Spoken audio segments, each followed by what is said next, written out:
बिस्मिल्लाहिर्रहमानिर्रहीम। अस्सलाम वालेकुम नाज़रीन, अपनी नेक्स्ट वीडियो के साथ आपको वेलकम करता हूँ। उम्मीद है आप सब खैरियत से होंगे। चलते हैं आज की अहम न्यूज़ की जानिब। सबसे पहले तो यूरोप की ताज़ा तरीन सूरत हाल और स्पेन ने जो किया अहम ऐलान, उस पर बात करेंगे। उसके बाद एक अहम इदारे की तरफ से स्पेन का कंपैरिजन किया गया है कि कौन सा सूबा जो है अपने शहरियों को बेहतर सहूलियात और बेनिफिट्स दे रहा है। उसके बाद डेनमार्क ने इमिग्रेशन और इमिग्रेंट्स के लिए अहम ऐलान किया है, उस पर बात करेंगे।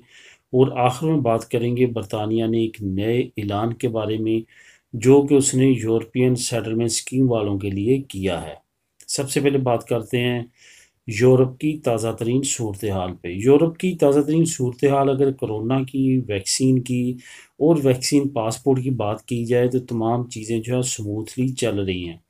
सबसे ज़्यादा जो इस वक्त ख़तरा है दुनिया को लाहिक, जिसकी वजह से पाकिस्तान, इंडिया, बांग्लादेश, नेपाल पे मुख्तलिफ सफरी पाबंदियाँ लग चुकी हैं। और उसके बारे में यही अंदेशा है कि वो काफ़ी देर तक चलेंगी, जब तक कोरोना इन कंट्रीज़ में ख़त्म नहीं हो जाता बिल्कुल भी, और ख़तरा बिल्कुल भी ख़त्म नहीं होता उस वक्त तक इन पे पाबंदियाँ लगेंगी और रहेंगी।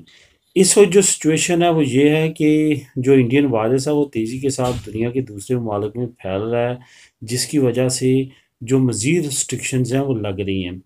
इस वक्त ख़ुद इंडिया में हालात ये हैं कि वहाँ पे तकरीबन हफ्ते के 2 लाख से 3 लाख जो मरीज़ हैं नए रजिस्टर्ड हो रहे हैं इंडिया में। इसके साथ साथ जो आँखों की प्रॉब्लम है, जो एक फंगल कोरोना की वजह से नई बीमारी आई है इंडिया में, जिसकी वजह से लोग नाबीना हो रहे हैं।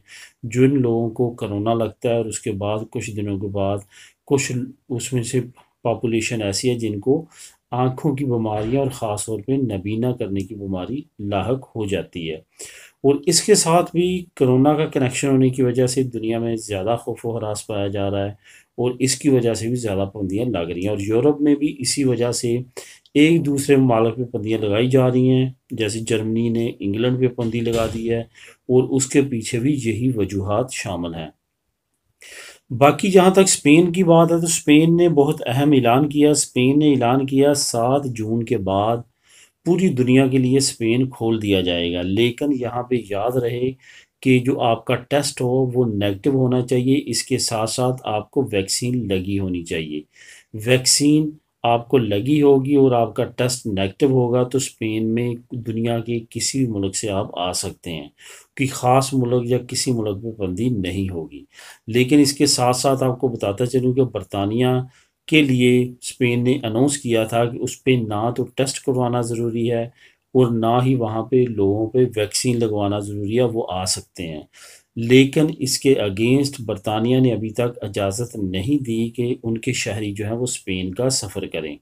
इसकी सबसे बड़ी वजह यह है कि बरतानिया जो है पूरी दुनिया में सियाहत के लिए काफ़ी ज़्यादा जाना जाता है। उसके शहरी पूरी दुनिया में काफ़ी ज़्यादा बड़ी तादाद में सियाहत करने दूसरे ममालिक में जाते हैं।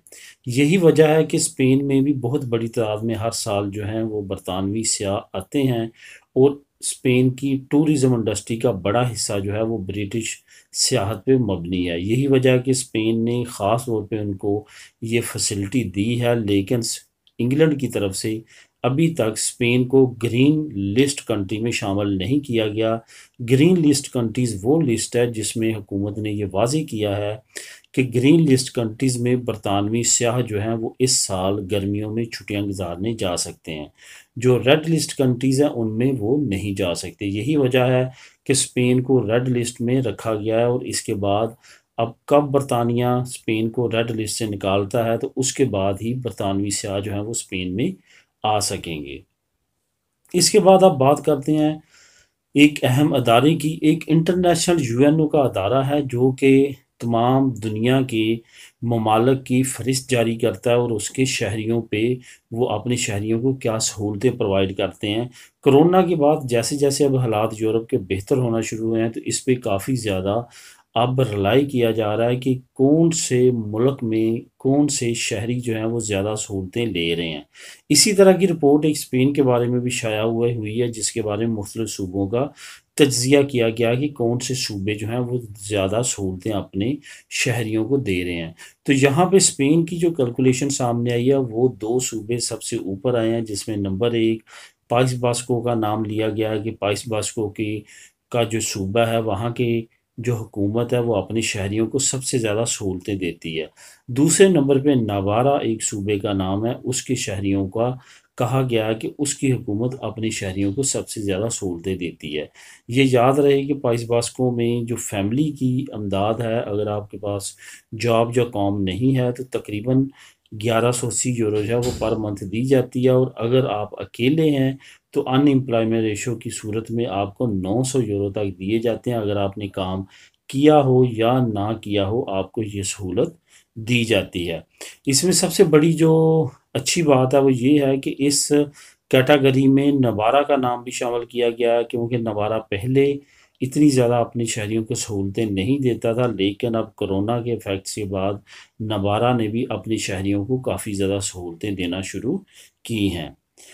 अब बात करते हैं डेनमार्क के बारे में। डेनमार्क जो है वो कभी दुनिया का सबसे ज़्यादा इमिग्रेंट्स दोस्त मुल्क समझा जाता था और सबसे ज़्यादा इमिग्रेंट्स को कबूल करने वाला मुल्क समझा जाता था। ये रकबे के लिहाज से मीडियम और आबादी के लिहाज से इंतहाई कम आबादी वाला मुल्क है। इसकी टोटल पॉपुलेशन बामुश्किल 5 मिलियन कुछ लाख पे मबनी है। तकरीबन 56 लाख के करीब इसकी आबादी है। यही वजह है कि यहाँ के लोग जो हैं वो किसी वक्त में इमिग्रेंट्स को काफ़ी पसंद करते, लेकिन चंद साल से वहाँ पे कुछ ऐसी पार्टीज, कुछ ऐसी हुकूमतें आई हैं जो कि इमिग्रेंट्स के बहुत ज़्यादा ख़िलाफ़ हैं।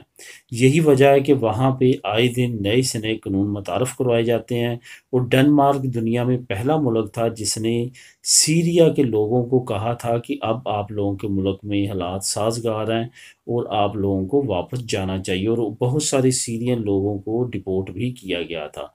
यही वजह थी कि यूरोपियन कमीशन ने और बाकी इंटरनेशनल रेफ्यूजी एजेंसी ने भी इसको कंडेम्ड किया था कि ये डेनमार्क की जल्दबाजी है। अभी तक शाम के हालात बेहतर नहीं हुए कि उनके शहरियों को वापस भेजा जाए, लेकिन डेनमार्क ने किसी की ना सुनते हुए अपने कानून पे अमल किया और उन लोगों को डिपोर्ट किया।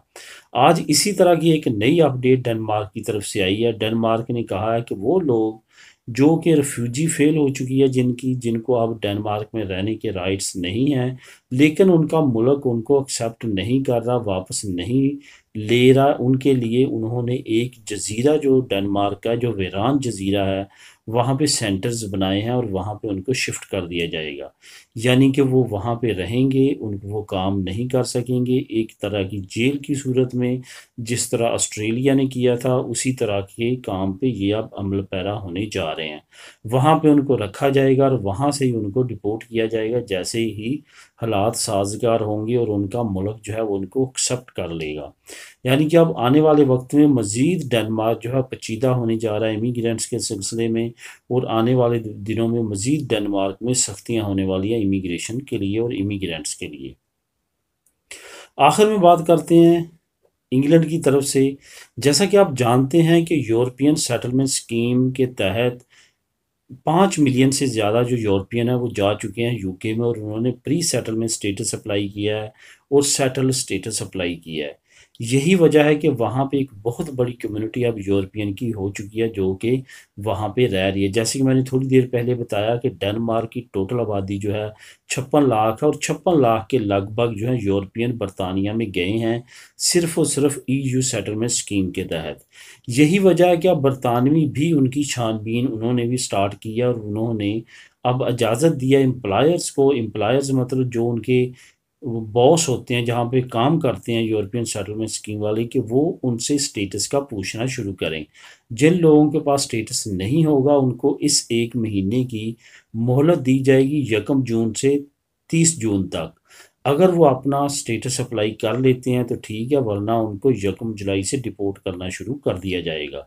यही वजह है कि अब मुख्तलिफ अदारों ने भी अनाउंसमेंट करना शुरू की है, जिसमें नॉन प्रॉफिटेबल ऑर्गेनाइजेशंस भी हैं जिन्होंने कहना शुरू किया है कि वो फ्री ऑफ कास्ट हेल्प करने के लिए तैयार हैं यूरोपियन सेटलमेंट स्कीम वालों की, उनका स्टेटस अप्लाई करने के लिए।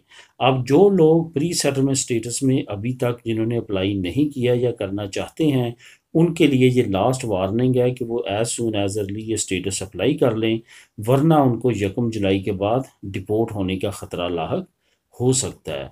तो दोस्तों, ये थी अब तक की अहम न्यूज़। मिलेंगे नेक्स्ट वीडियो में नई न्यूज़ अपडेट के साथ। अल्लाह हाफिज़।